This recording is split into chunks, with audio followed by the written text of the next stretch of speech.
Hello, everyone. Larry Bailey here with Ridge Lending Group. We are here today for another Live with Chaley. We're actually changing the name of this to be Calling All Investors Chaley. This is the first show with Calling All Real Estate Investors. I have to get that right. Calling all real estate investors. In any event, we're going to have people showing up here today. Again, we meet every Tuesday starting at 4:30 p.m. Eastern, 1:30 p.m. Pacific. Most importantly, these are for you, the community. So if you are not showing up to these events live, what is up with that? Please show up and we will answer all questions that you might have. In today's agenda, we are going to start with an open Q&A in case anyone has any questions about what's going on in the world or what's going on in your world. And then after that, we're going to get into a deep dive because Chaley Ridge promised to show us a full breakdown of using the simulator for the awesome loan program called the All-in-One. My favorite. Welcome, Chaley Ridge. Thank you, Larry. Hey, everybody. It looks like we've got an intimate group here today, which I absolutely love. It gives us more opportunity for good Q&A, and especially related to the All-in-One. I think it's imperative to really, wrap your heads around conceptually what this thing is. If you've heard me talk about the All-in-One before, you've heard me admit to the fact that even though I flatter myself as knowing more than most finance-related stuff, especially mortgage, the All-in-One threw me for a loop, and I really had to dig in and focus for a while before I felt comfortable, not only with the retention and understanding, but being able to explain it to other people. So if you are interested in the All-in-One, or even if it's just something that you want to know more about, the repetition I find is useful, and hopefully today will add to that.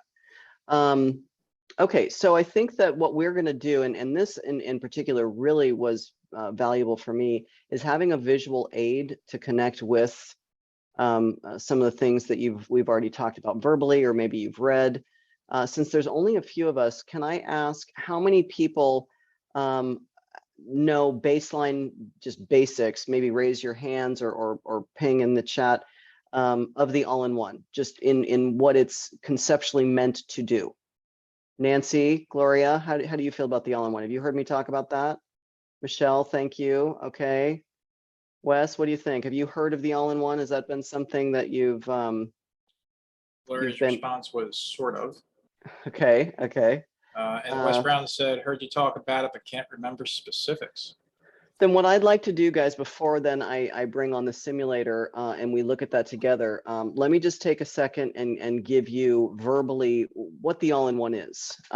If you've heard of velocity banking or infinity banking, or maybe you've heard of a whole life insurance policy with sweep accounts and things, that's basically what the All-in-One is, but now it's in the form of a mortgage attached via a revolving open-ended HELOC, right? And a savings and checking account. That's why it's called the All-in-One. It's two components.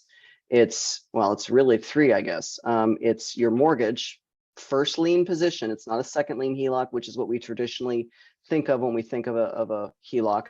It's a first lien HELOC, open-ended revolving account that attaches your checking and savings, the All-in-One. And as a mechanism of doing this, it allows you to, it creates a scenario where you've become your own bank.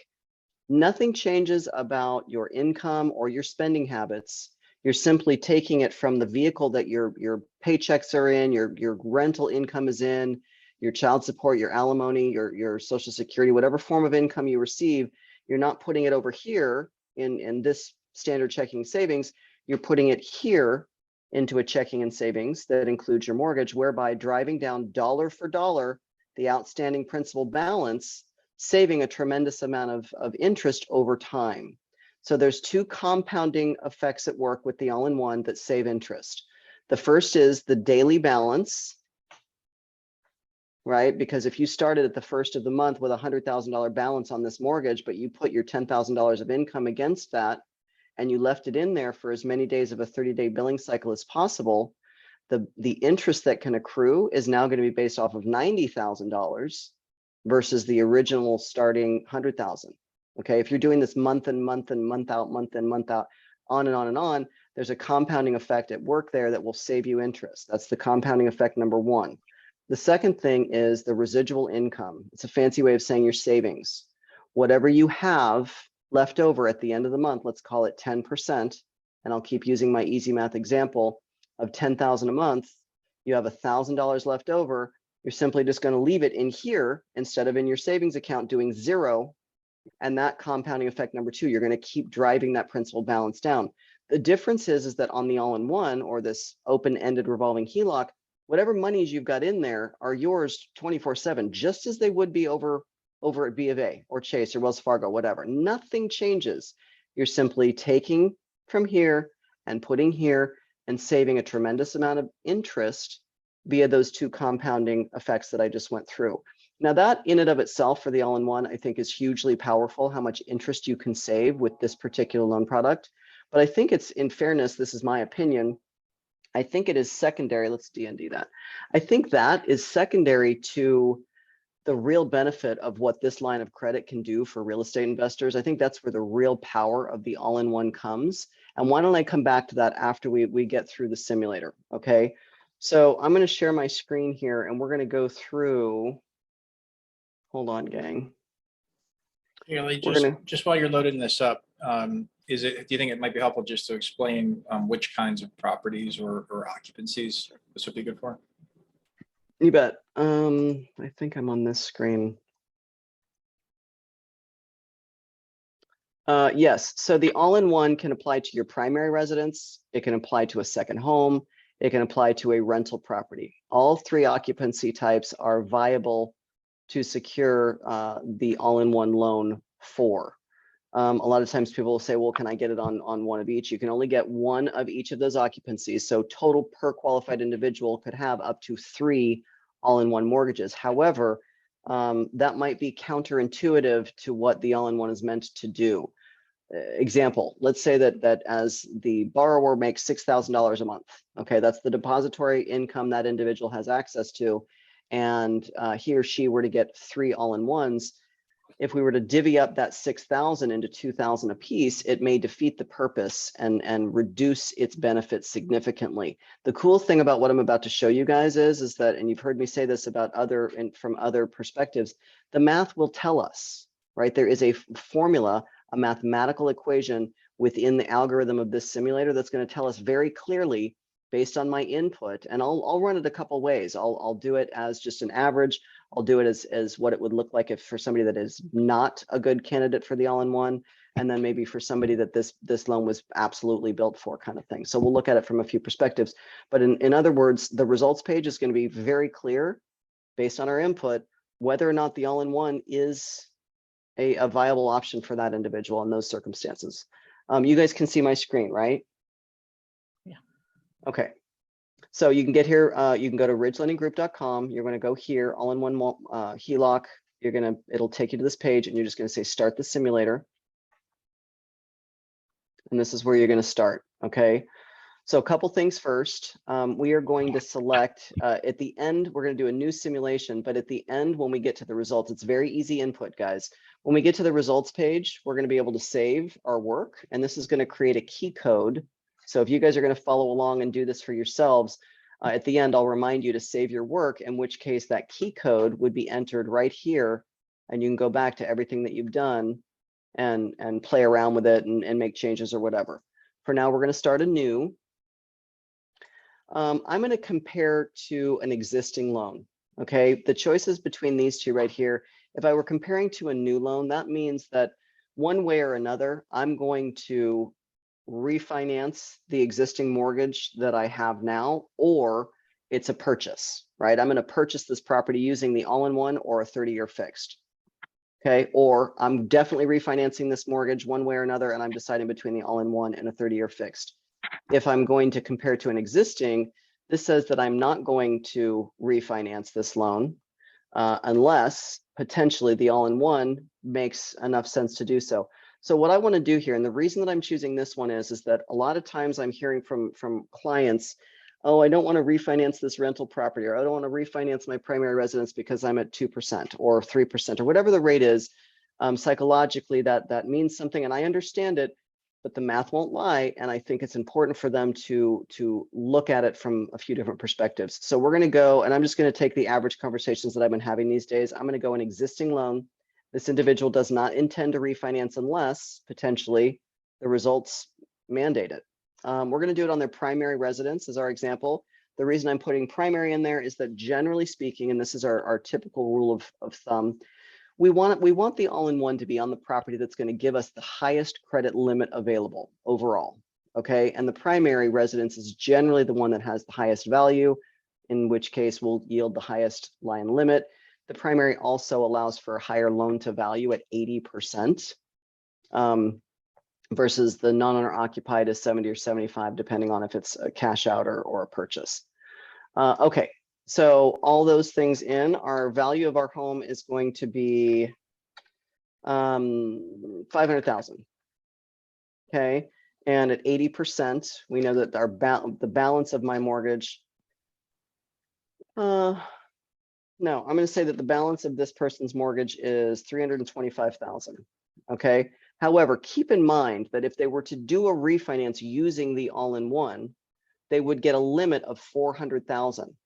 Okay, they can go 80% of whatever the value is. So immediately they would have access to, minus closing costs, about $75,000, right? If they owe 325, but they have a limit of 400,000, there would be, and I'm not doing it in that way yet, but there would be immediately 75 grand that they could use whenever they chose. And remember, they're never going to pay interest on funds that aren't being used.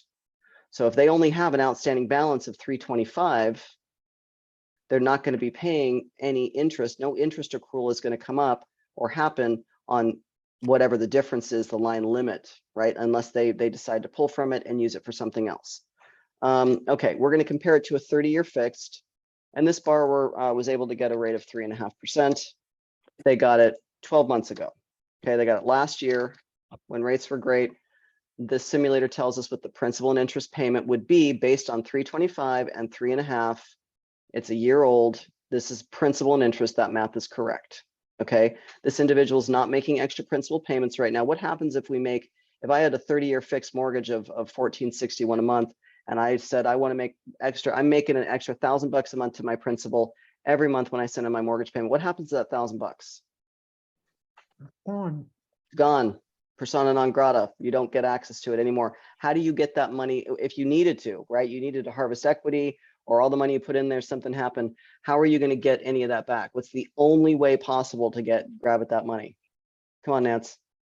Refi. Call Chaley Ridge. Refinance. Oh yeah, call Chaley Ridge.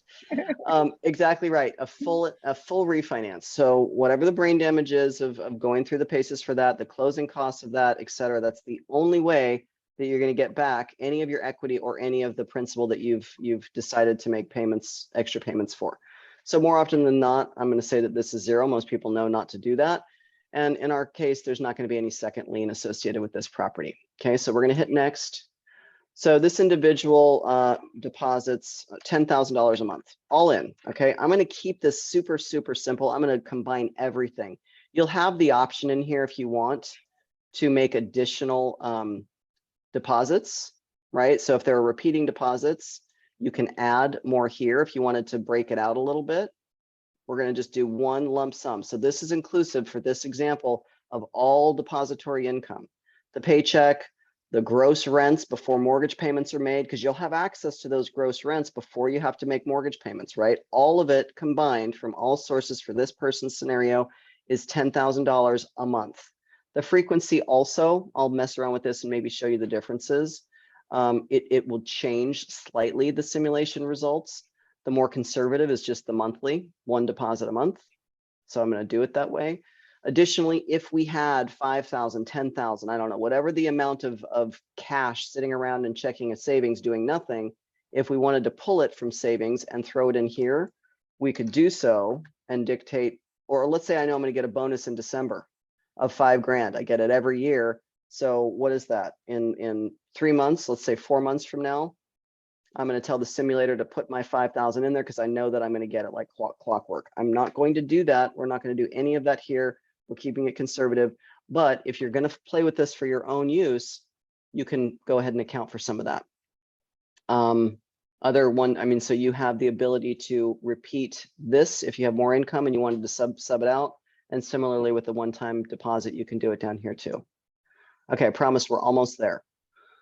So last but not least, we need to come up with a number of what do I have left over at the end of the month. So right now the simulator, and I didn't put in these taxes and insurance, the simulator is taking 1.5% of the value of the property that we put in. That's how they're calculating the taxes and insurance. This, from my experience, tends to be quite high most often. My taxes and insurance are going to be $400 a month. Okay. So right now, before I put anything into this field for the percentage leftover, the simulator assumes that my principal and interest here, right, was calculated right here at 3.5 on this balance. It's a year old on a 30-year fixed. Okay. So the simulator is taking this number plus my taxes and insurance, which I manually put in. And it's assuming right now that this is being left in the account, because instead of sending it out to the bank that holds the mortgage for this property, it's staying in here, right? We've paid off, the simulator says we've paid off that mortgage. This is now your first lien mortgage, this HELOC. And instead of this money going back out the door, you're not going to spend it on shoes, right? You're not going to spend it on nights out. You're going to just, it's going to stay there. It's not going back out the door. It's simply going to stay there. And right now the rest, right? So this plus this minus this, if you guys are watching my screen, PITI minus the 10,000 total average deposits equals 81,1205. Now we have leftover. So this is the average person. The average person that I talk to tends to have about 15% leftover every month. So now what the simulator is being told is that this is being left in there, right? The PITI of our property, because it's no longer going back out the door. We're just keeping it in here, but it's available to you 24/7, okay? And I'm also retaining another $1,500 that's being left in there every month, fully accessible 24/7. So it says that 6612 is going back out the door for every cent of monthly expenses. Your food, your gas, your utilities, your cell phone bill, your car payments, your other mortgage payments if you have them, your credit card payments, down to a stick of gum. This is inclusive of all of that. That's going back out the door. Now, I'm going to come back to this future one-time expenses. This would be for us as investors, how we want to use the simulator to show we're buying more properties over time. I think Larry and I had decided we're probably going to use that for a follow-up community conversation. So remember that, because it'll be important for future stuff. Let's see what we got. Okay, based on the input, keeping in mind that the simulator assumes that these things are static. That's not reality. That isn't life. Those things are not going to be exactly the same every single month for 12.7 years, but in the effect that they were, this math would be accurate. Okay, so the left side is the all-in-one, the right side is our 30-year fixed mortgage. We started with 325. Over the course of 12.7 years is how long the simulator is saying that this loan would take to pay off, if that was your intention. I'm not sure that that's necessarily what we want to be doing as investors, but I'll come back to that concept in a minute. So we end up paying $134,000 in interest on the all-in-one versus 192. Total payments are 152 payments versus 348. This is 348 because we've had this loan for 12 months already, right? Versus 360, which is how many months are in 30 years. The total expenses, 459. That's taking 325 and 134 and adding it together versus 517. Same thing here. These two numbers added together. The difference between 517 and 459 is 58,000. You're saving 58,000 by doing nothing else than transferring where you're housing your money. And I don't know that I mentioned this, but the concept here assumes that you're leaving your $10,000 in there for as long as you can possibly within a 30-day billing cycle. So the concept or the idea that I give people is to use that credit card for everything. Everything will go on your credit card or credit cards of choice, whatever. You're going to leave the 10 grand in against the outstanding principal balance, our 325, driving it down to 315 for 29, say, out of a 30-day billing cycle. Before the credit card accrues any interest, you're going to go online to your checking account where your money's been sitting, and you're going to pay off the credit card, right? You're going to do this every single month. You're going to cannibalize the amount of interest that can accrue, that would normally accrue on a 30-year fixed, by simply taking your 10 grand a month and plopping it in into your checking account, fully automated, by the way, online bill pay, debit cards, routing numbers, paper checks, imaging system, all of it. You're just going to stick it in there and you're going to save interest. All right, a couple other things to keep in mind. Oh, real quick. So here's where you're going to save. Oh, come on. Sometimes this thing gets buggy. I've noticed it's been doing that. Well, when you do it and you hit this right over here, it's going to give you that key code that you can copy and paste or take a picture, whatever you want to do. Rate assumptions. So, okay, I'm going to quickly go over an adjustable rate mortgage and just how an ARM works. This is an adjustable rate mortgage. And currently we have chosen the 1 month adjustable. That means that this interest rate can change up to 1 time per month. There are fixed rate options, okay, that we can use 3 or 5 years. I'll come back to that in a minute. But for conceptual understanding, any adjustable has 2 primary components, 2 numbers that you need to focus on. There's a margin and an index. The margin, in this case for a primary residence, is 3.75. If you keep this loan for 30 years, which you have access to it for 30 years, it'll never change. That 3.75 is locked and fixed. The index, which is variable, this is the piece that can move. Those 2 numbers added together equals a fully indexed rate.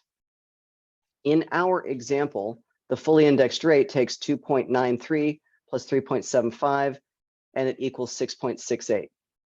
Okay, 2 other very important numbers, your floor rate and your max rate. The floor rate says that no matter what happens with this index, because we have seen indices go into a negative standing, that no matter what happens to the index, the interest that is accrued on this loan can never be less than 3.75.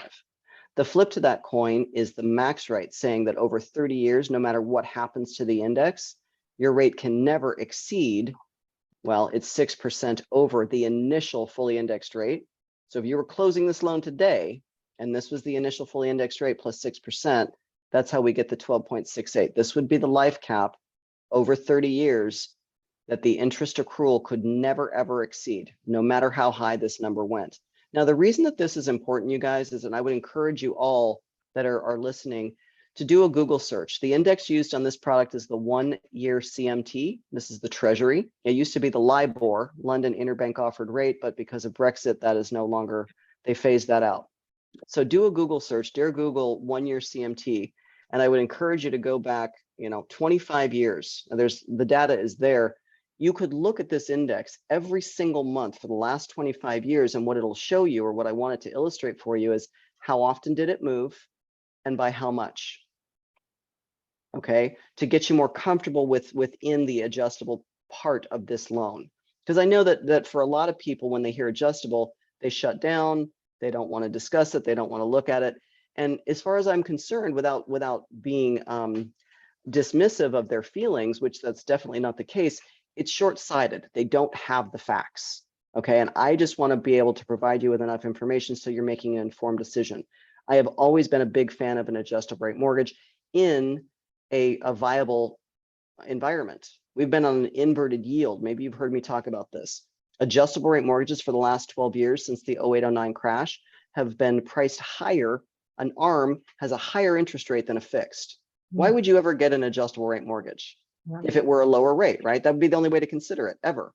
So for the last 12 years, it's not even been an option. That's starting to change.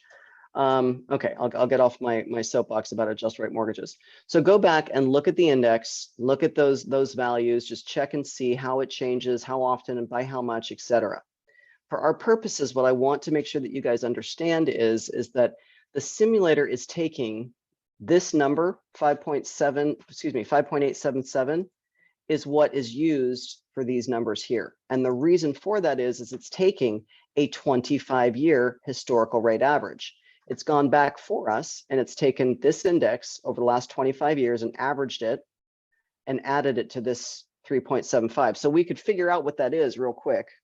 So the average as of today, I think they update this monthly, the developers, 5.877 minus 3.75. The average 1-year CMT over the last 25 years has been 2.13. Okay, do your homework, It's important that you guys are informed and are informing yourselves. But let's just for fun, let's see what happens. Let's do a couple things. Let's say we remain at the same initial rate, right? I'm going to make the simulator run this, saying that this stays exactly the same. The average of this over 30 years. Let's see what happens to our numbers. Okay, it still beats the 30-year fixed for this individual, for these examples, this data. Let's go back here and see what happens. Whoops. And see what happens if I go max rate. Okay, and this is an average based on balances, et cetera. I know it doesn't match this, which is it says max rate, but there's the explanation for this has to do with the average daily balances. Okay, so but let's just see. In this example, for this individual, damn it, sorry guys. The max rate, if it were to stay like this, which by the way is absolutely virtually impossible, that would mean that for the whole life cycle of interest rates as we know them, that they stay at one mark and they don't ever move. That's just not the nature of interest rates. It would never happen. But for argument's sake, if it did, this tells me the all-in-one, if that were the case, if it just stayed there and didn't change, you would never take an all-in-one over a 30-year fixed. Okay. All right, I'm going to go back to the historical average. I think that is the fairest example of how to measure this. Let's go through these numbers really quickly, and then we can answer questions. So again, left side is the all-in-one, the right side is the, actually, before we go into questions, I'm going to change this dynamic again and show you a couple other scenarios. So I'm gonna zip past the dollar amounts here. These are kind of more static. I really want to focus on the percentages because you guys can figure out what this stuff is. So the percentages, given the data that we've input again, we are reducing the principal at a clip of 7.9% annually versus our 30-year fix is 3.3. The interest is a percentage of principal. If you take our 325,000 starting balance and multiplied it by 41.4%, that's how you're going to get 134,559. Okay. If you were to take our 325 starting balance times 59%, that's how you're going to get 192. Okay. Now, last but not least, these are the most important numbers on the page. Well, this one really is. So the effective comparison APR. So in order for the 30-year fixed to match the all-in-one's 134 in interest accrual based on our numbers, you would have had to lock this 3.5% at 2.455. That's what that's telling you. The flip to that coin is that in order for the all-in-one to match the same interest accrual as our 30-year fixed, you're going to have to average 7.188% over 30 years. Okay. The higher this number, the better it is for the individual that's running the scenario, right? The higher the break even for the all-in-one, the more appropriate the all-in-one loan is for that individual. Let me say what that means again. So this number means that in order for the all-in-one to accrue the same amount of interest as the 30-year fixed mortgage at whatever terms we put in there, that the all-in-one has to average this interest rate. Let me show you something else. Let's do a few other scenarios here. Let's say that the individual saves about 35% a month. So this is what they're stocking away every month. Plus this is being left in there, right? But every month, this is what's left over, 24/7 access. And I'm repeating myself. Now look at the numbers. Total interest spent versus saved between the two. Wow. See how much higher that got? Yeah. So, and now let's see who it doesn't work for. Let's say that they only save 5% a month. Let's see what happens. This clearly, when this number says 0, and this number is higher than this number, the simulator is telling you this person is not a good candidate for the all-in-one. Yeah. This is not a good loan for you, if that's what it says. There was something else, Larry. What else was I going to run as an objective? The other part was sorry, I always hit that mic. The other part was to really pay attention to the percentage left over. So the two things that you and I talked about in prep was the frequency of deposits, 1 week versus bi-weekly versus monthly, because that can change, and then also the spending amount left over. Even the tiniest amount of difference can change the simulation results.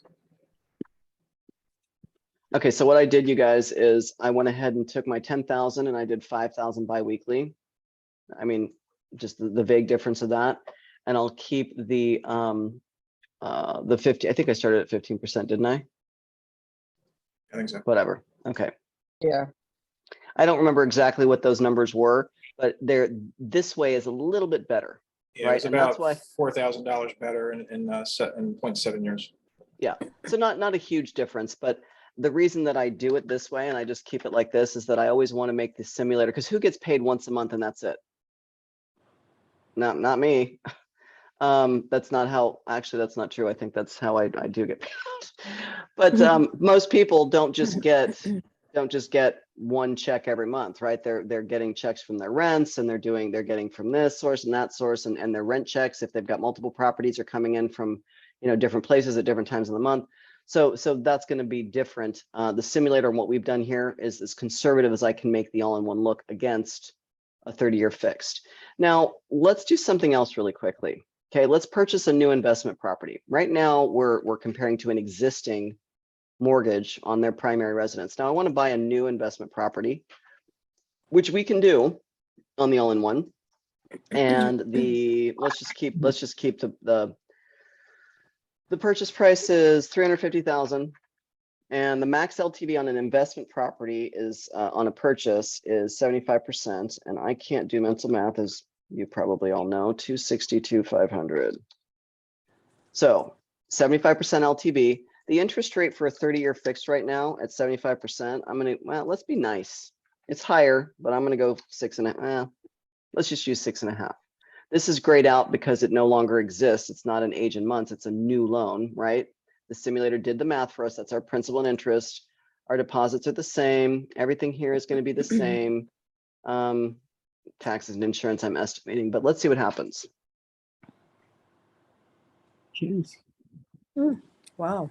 So this is why, you guys, it's so important to do the math. And this is a cheat. This is a cheat. This will do the math for you. And the huge difference here in this example is obviously the interest rate, right? The interest rate went from 3.5 to 6.5, which is what it is. Now, looking at this, watch the summary. So, okay, I'm getting much closer. So what I'm trying to get at on this page, this break even, if you'll remember, this means that in order for our all-in-one, for the all-in-one to accrue $334,000 worth of interest, $335,000 worth of interest versus 72,000, that the average rate over 30 years has to be 12.717. Why is that so important? Here's why. Because that's our life cap. 12.6. Okay, your rate can never ever exceed 12.6. If the average is saying 12.7, it's over your life cap. It's already there. So for this example, in this scenario, in this individual, this is a no-brainer. It's a foregone conclusion that the all-in-one is absolutely to the advantage of the individual over a 30-year fixed mortgage. Okay, I'll pause. Let's see if it'll save for me now. Damn it, it's not going to do it. Okay, what do you guys have? Anybody's got comments, questions? There's obviously anybody can take themselves off mute and ask, or you can chat in the line. One of the things that comes up, I don't know if anybody else is thinking this, but it usually comes up is, you know, Charlie, do I need to change my checking account? Like, I love dealing with X bank. Do I need to like close that out and only do this? You don't need to, but you should.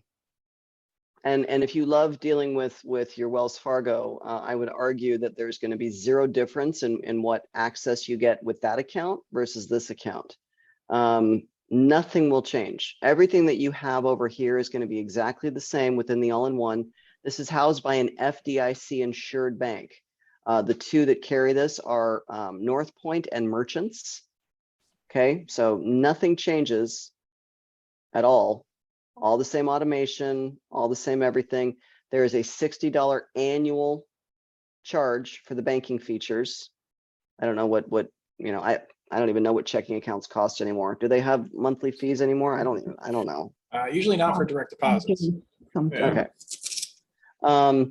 But I guess technically, and it would kind of defeat the purpose, I'd probably try to talk you out of it. But if you wanted to keep your current checking account for whatever your reason is, I would argue that you're going to have to do everything manually, right? If it starts there, then you're going to have to take it and put it in here. And that's one of the beauties of the all-in-one is that it's all automated, right? You don't have to do anything manually. You can set up your online bill pay.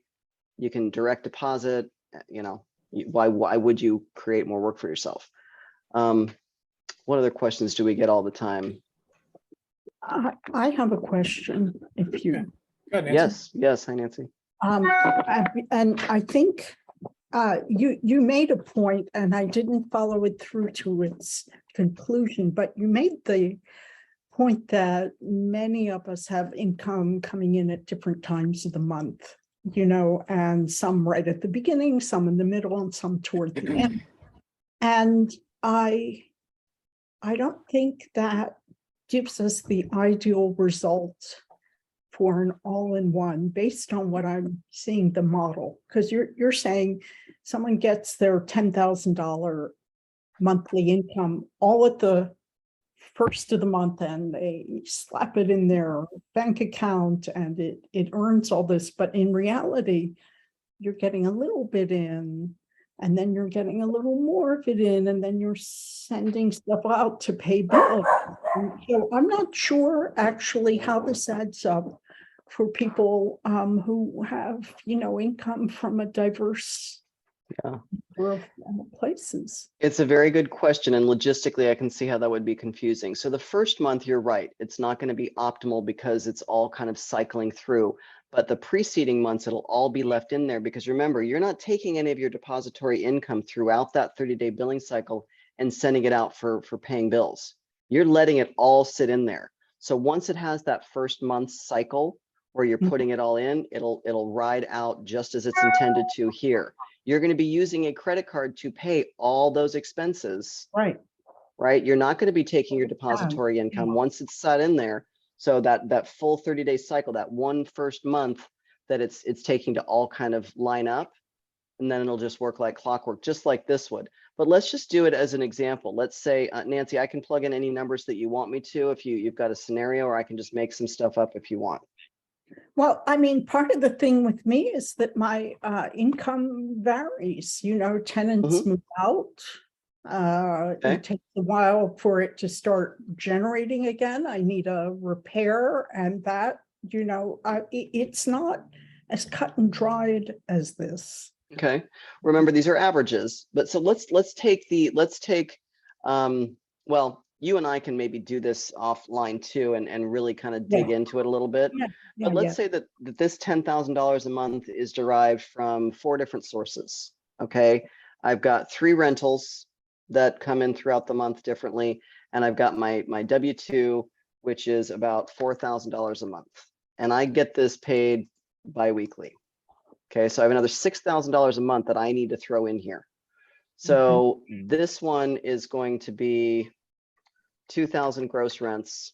This also is monthly, right? I'm going to get this every month, and this is only letting me do 3. I thought I could do more than that.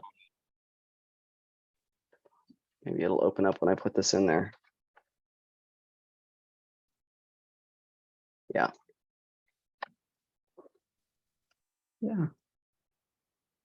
Okay, so there's my 10 grand, right? Right. They're at different times. Now this is going in. Actually, no, that's wrong. This is 2,000 biweekly, right? Not 4,000 biweekly, because I deposit 4,000 total. So if you'll notice this, because of the differences, this actually improves the simulator because it's over that it's not a short play, it's a long play. Over that, I guess 12 months is probably what they're looking at, because this is biweekly. It ends up being a little bit more. Interesting. Okay. Now the leftover, right? We can play with that. And if you know, let's say that theoretically you're supposed to be depositing 20% is what you've got left over. But because of vacancy, because of repairs, because of maintenance, whatever it may be, on average, we want to back this down and we want to look at it from this perspective. Oops. Okay, if it's supposed to be 20 and I want to put in 12, it doesn't really matter. What you need to do is you need to play around in there and see how those different averages for you. I might suggest, Nance, you have enough of a history of this. Go back to 2021 and even 2022 and look at the averages, the average deposits Good idea. versus what's left over, right? And just take those averages and divide by 12, and then we can come up with a percentage. Excellent And idea. yeah, Okay. and even year to date too, if things have changed, right? Because I'm guessing, you know, we're appreciating our rents and things, so things may improve a little bit. So we want to include that in the scenario, but you should be able to get a pretty dang close. You should be real close to the money. Okay. And then even if then beyond that, once you have your averages, if you want to back it off even a little bit more, do it and see what happens. Right. What Well, else? I would guess the percentage left over is going to go up. It won't be constant like this, 12%. Some months it'll be 5%, some months it'll be 0, some months it'll be 20. I mean,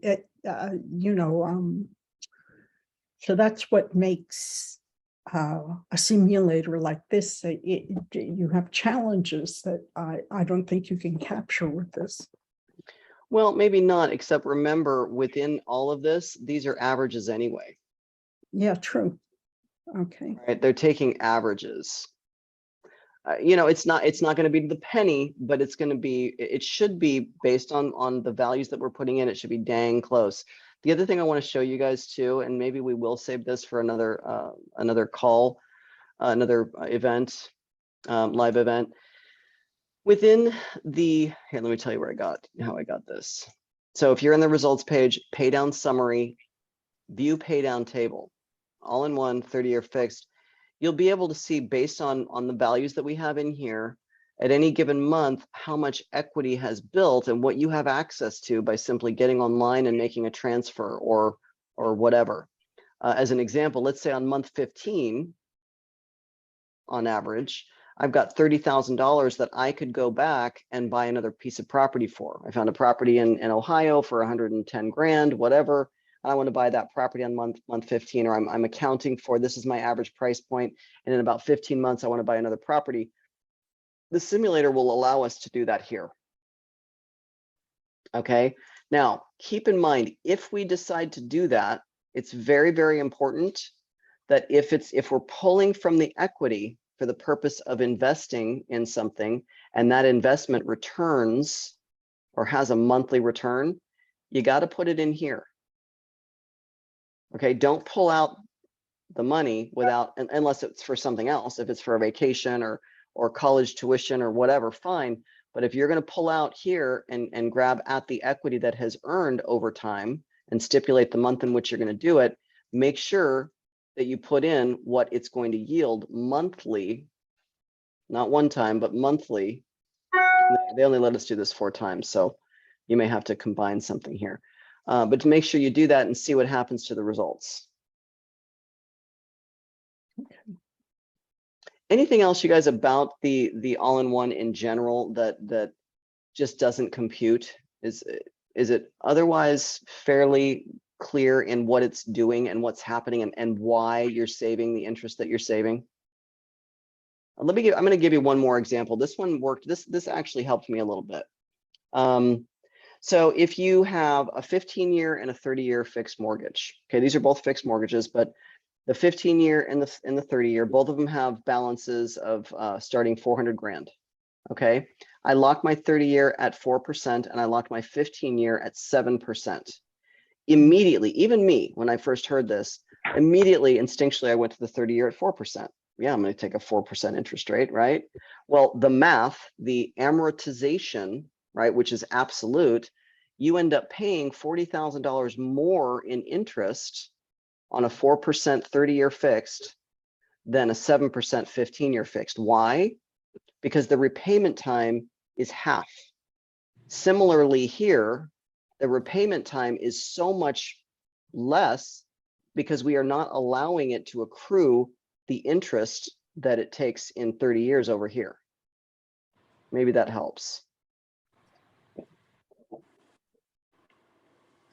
Here's something else that's bothering me, and I just can't fix it. Is it okay if I speak again in my hog? Yes, no, do hog, Nancy, hog. It's like, the way I understand a bank works is you pay the mortgage and the bank takes that mortgage and, that's like the function of a bank. It takes money in, it lends it out. Mhm. It's money in, it lends it out. But here, I pay a mortgage and it stays in my account. Am I right? Do I misunderstand? Yes, something? no, it stays in your account as a credit. Yeah, so how's the bank doing what a bank does? So This is Shaylee, such a just great so, question. just so you know, so Nancy and I, we tried to tackle this question previously. And Yeah, I the, know, and and the general concept, Shaylee, is where there's, Nancy's not the only one with this question, so I don't want to call out Nancy, because we've seen this question before, is how is the bank collecting interest? How is the bank making money? People are generally confused on, well, if I'm always putting it in, why would a bank want us to pay the loan off in 9.8 years? How do they make money if we keep paying off the balance? So, and I don't know what the current rule is, but the bank, in order for the bank to lend out $1, they have to have X in reserve, right? Larry, what is it? 8-to-1? I don't know. Do you know It's what it is? changed Right so now? often. It depends on the size of the bank as Yeah. well, liquidity requirements. Okay, so liquidity agreements, exactly. So whatever that number is, right? The bank, if the bank is going to lend money, the banking institution, depository institution, which is different from what I do. I'm not a depository bank, right? I'm not going to take your deposits and hold them. But in order for me, if I were a bank, a depository institution, in order for me to lend out $1 for return, interest return, I have to have, say, $8 in reserve here. So what they're doing with your money is they're using that money, right? It's their own arbitrage. They're using that money, your depository money, to show that they have the reserves in order to lend. But they don't have to physically have the money. They just It's on have their to balance sheet. It's part of, demonstrate it. yeah. Hmm. Larry, would So- you say that a different way? So my first question is, Nancy, why do you care if the bank's making money? That's my first question for you. Well, it's not that I care about the bank. The bank will be fine with me or without me. Sure, of course. But it's, I just want to sort of understand that there are no traps here, or there are Yeah. no, do you understand? I do. Okay. So let me kind of spell a different way, because again, this is a new banking concept, right? It's the only mortgage product that we offer that's truly a banking product. So it's a little bit weird to talk about. So I want you to think about a line of credit that you constantly pay down daily. So kind of similar to what Shelley said earlier, if you took a HELOC and every day, if you were allowed, which usually you're not, but every day you put a few dollars against your home equity line of credit. Okay. And you did that every day. And then some days you pulled money out, like on your ATM card, and you used it as a sweep account where you're putting money in every day and you're pulling money out every day. If you just think about that, forget about everything else. If you just think about that, does that process make sense to you? Oh, of course, sure. Okay, cool. All right. So now what the mortgage product does for you, which is atypical from other HELOCs, is it calculates the average daily balance on excess money that you're not using. So in our traditional worlds, we have our personal checking account and we have a home equity line of credit. Right. And we maybe have a first mortgage too. Okay, it's a very traditional setup for Americans.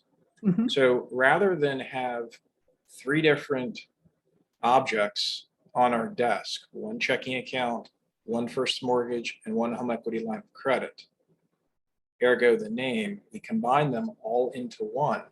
So now instead of having, like I have $2,500 in my checking account right now because I checked it this morning. And guess what it's doing, Nancy? It's sitting there doing nothing.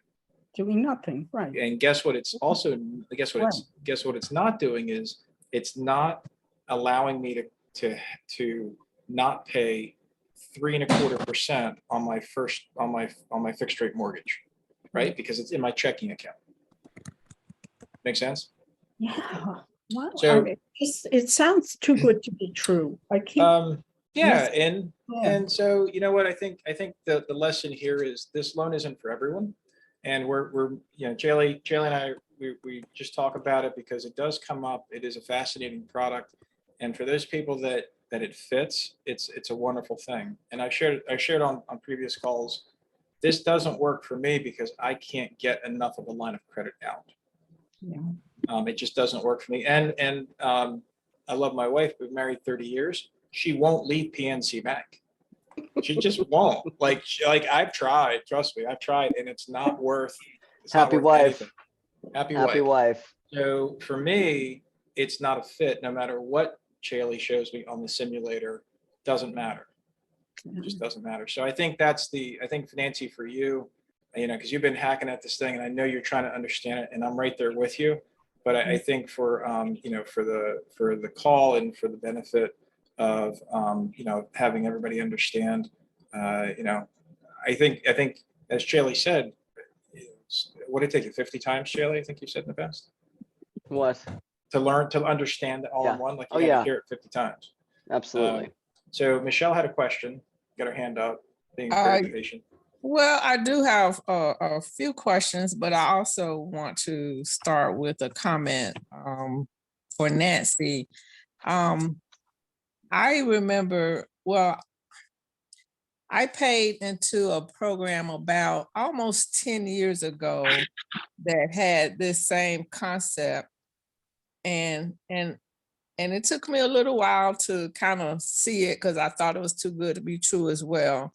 But then as I looked into it more and more, it made sense. So I did join the program, and I paid, I think, about $3,500 for something just like this. However, it was all separated, just like now this is going to be all together. It was all separated. I had a separate checking account. We had the separate mortgage. We had the separate HELOC. And it just, you know, I just kind of lost track of it at some point, and then It's I just manual. gave up. Right, Right. Michelle, was it's all manual. manual. This Yeah, is set it so and forget it. Yeah. exactly. And so that's why I'm intrigued with this, because it is, you know, like you say, set it and forget it and it's done. But I truly believe in the product. And back then, once I kind of got it, then I believed in it as well. But the only reason I stopped is because, and I had set up everything. I had set up all of my accounts and everything, everything to be paid, but I got behind, and then it was like, oh, let me just go back to what I know. So I just want to kind of ease Nancy's mind, and I thought in the beginning it was too good to be true, but it works. And I Let used me- it for a little while, but it makes sense. Thank you for that, Michelle. I want to just quickly comment, and I think you had a question too, about the too good to be true. So this is, of all the questions that I get, the one initially that I wasn't able to have an answer for was, what's the catch? What's the fine print? What do I not see here? What's going on? And, you know, I couldn't find one. There is one. The cost of this loan is not cheap. If anybody's went out, if anybody has gone to get a second lien HELOC, some traditional HELOC, you guys know those are free loans, right? You got it for $1,000. I mean, they're virtually free loans. That is not what this is. This is going to be every bit as expensive, maybe even more than your traditional 30-year fixed mortgage, especially on an investment property. So be prepared. That's the catch. It's expensive. However, I would tell you, and remember, mathematically, we can look at the numbers.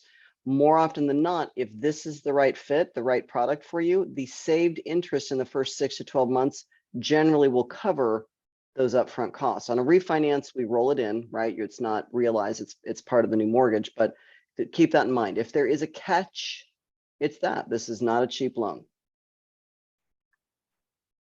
Okay. That's helpful. Michelle, what was your question? Okay. So the payments, I know you said pay things with the credit card. So is this a credit card that's tied to that account, or is it? You just muted yourself, Michelle. The question was, Shayla, because you've mentioned a few times about how to leverage your credit card throughout the month and then pay the credit card at the very end with the line of credit. Yeah. So the answer to your question is, I assume that both merchants and or North Point, depending on who ends up picking up the servicing on this, they probably give offers, credit card offers. But no, that's not what I'm talking about. I'm talking about using an existing credit card that you have, your favorite. So whichever gives you the best points or cash back or whatever it is, your favorite credit card that you have right now, or maybe there's a few credit cards that you use that you want to divvy up. I don't know. You can figure out that with the online bill pay, but you're going to use your existing credit cards. And if you find out, I should probably ask that question. But if once you get this loan, if you get that far and the servicing is all set up and you're with merchants, you can go to merchants and see if they have incentives with credit cards. I don't know. My conversation has been around using an existing card that you already have. Okay. All right. And my next question, you may have answered this before, but I know you said it can be done on investment property. Can it be done on a multifamily unit?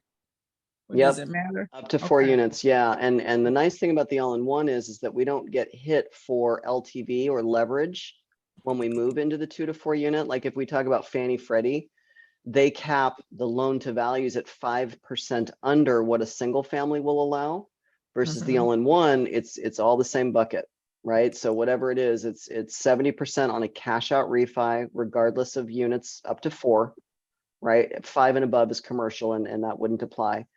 70% cash out. And then if this is a purchase or a rate and term refinance, and I'm going to define rate and term in a second, we can go to 75% on a rental property.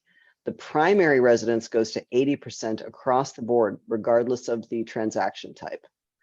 A rate and term refinance on this product means that the line limit and the balance, starting balance, are right there the same. There's no available equity between where you start as the balance and what the limit is, right? If there were, as an example, let's say that we have a line limit of $100,000 and we're starting at a balance of 98.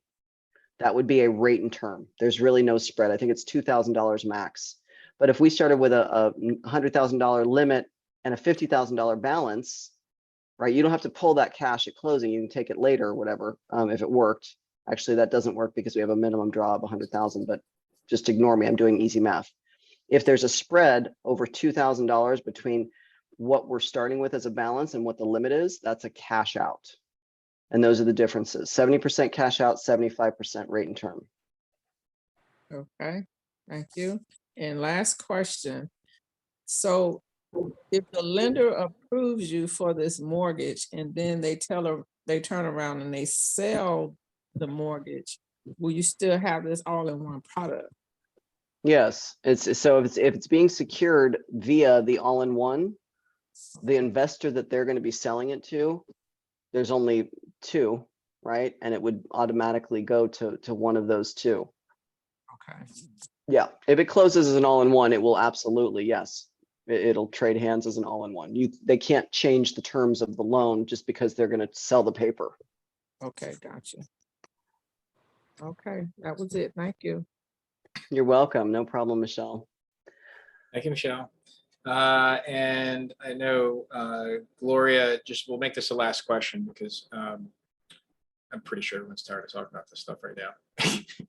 But the last question is, how does this, Shayla, how would you say this compares to like a normal HELOC? Is it just simply that it has a checking account tied to it? Anything else that's different? Yeah, that's good. That's a good closing topic, I think. So no, the all-in-one is superior in almost every way except for cost, right? So technically, you guys, you could take a second lien HELOC and effectively adopt the same concepts and use it in the same way as an all-in-one. It's very clunky and it's very manual. And the other disadvantages are that a traditional second lien HELOC is only available for 10 years, right? You've got a 10-year interest only draw period. And then after that, it switches to principal and interest, no more draw, on a 240-month amortization, right? The remaining 20 years is 240 months. So you only have access for 10 years is the first thing. After the 10 years, it is an amortized principal and interest on a 240 month, a 20-year AM, which is going to create a higher payment than a 30-year, right? The line limit on a second lien is going to be much more limiting, right? If you're only in second lien position and the combined loan to value is 80 or 90, the limit is going to be much smaller on a second lien than if you take a first lien position up to 80%. So you're going to be limited in that way too. And you've got 30 years on this HELOC, a full 30 years. What happens on the all-in-one is that the balance, the limit starts to reduce in month 1 of year 11. So it doesn't just shut down like a second lien HELOC, but the limit will start to slowly, very, very gradually reduce in a 1/240th increment monthly. So for easy math, 100 grand in the first month of year 11, the 100,000 will go down by 1/240th. Remember, 240 represents the number of months in the remaining 20 years.